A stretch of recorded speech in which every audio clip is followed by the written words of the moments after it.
si Ellie bukas. Yay!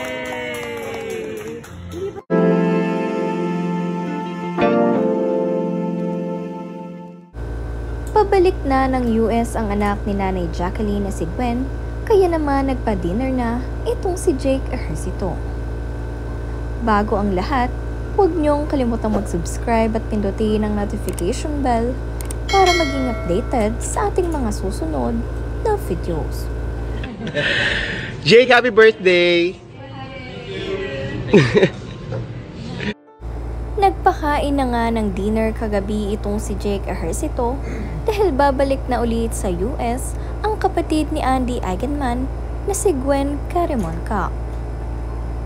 Kasamang pumunta ng Maynila kahapon ni Gwen ang anak ni Andy at Jake na panganay na si Ellie Ejercito. Si Ellie lamang ang nagpunta rito sa Manila dahil makiki-birthday nga siya sa kanyang Daddy Jake. At kasabay pa nito ay aalis na ang kanyang Tito Gwen papuntang US.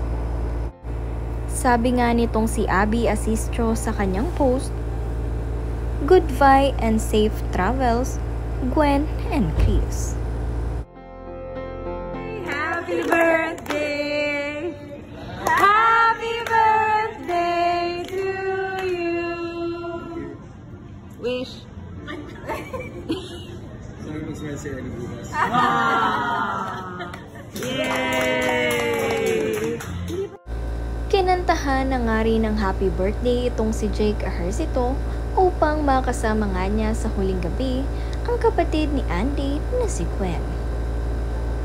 Masaya nga nilang isinelebrate ang kanyang 34th birthday celebration dito sa Legastro, kung saan ang restaurant na ito ay isa sa mga paboritong kainan ni Nanay Jacqueline noong siya ay nabubuhay pa.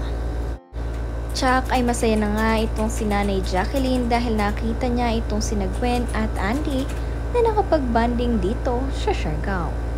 At masaya siya dahil kumpleto at masaya ang kanyang mga anak at pamilya.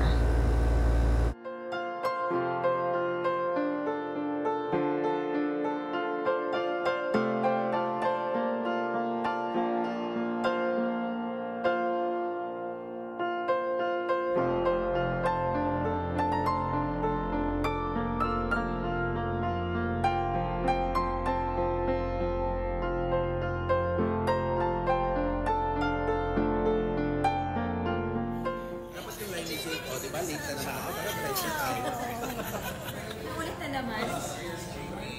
Welcome to na. Birthday, JB.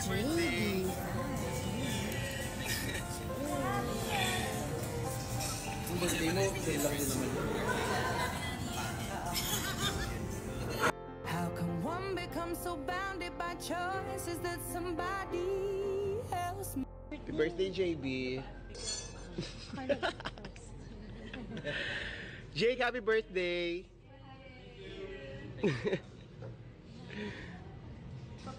It may difference, no? Birthday na.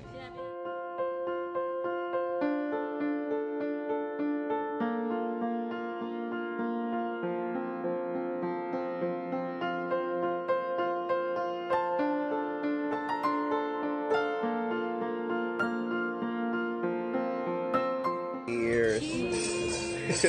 Friendship and love. Family. Ay, isa pa, another cheer. Okay. Cheers for what? Cheers for you. Cheers and tables. Hindi nga lamang birthday ni Jake Ejercito ang kanilang isinelebrate kagabi, kundi pati na rin ang kaarawan ni JB De Leon. At makikita nyo nga sa larawan kanina ang kapatid ni Jake na si Jerica Ejercito. Kasama nga rin siya kagabi sa despedida para kay Gwen.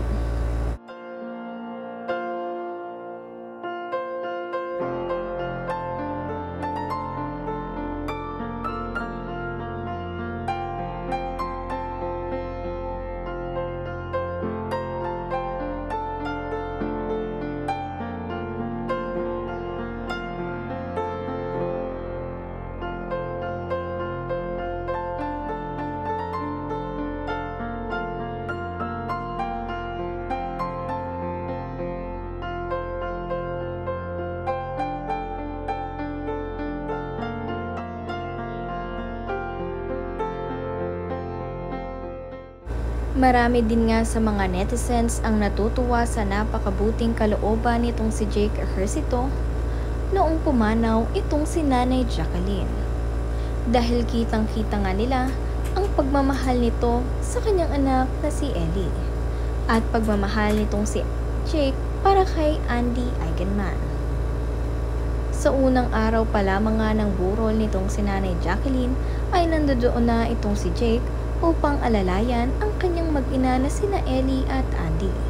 Kaya naman ang mga netizens ay naaantig sa napakabuting puso nitong si Jake.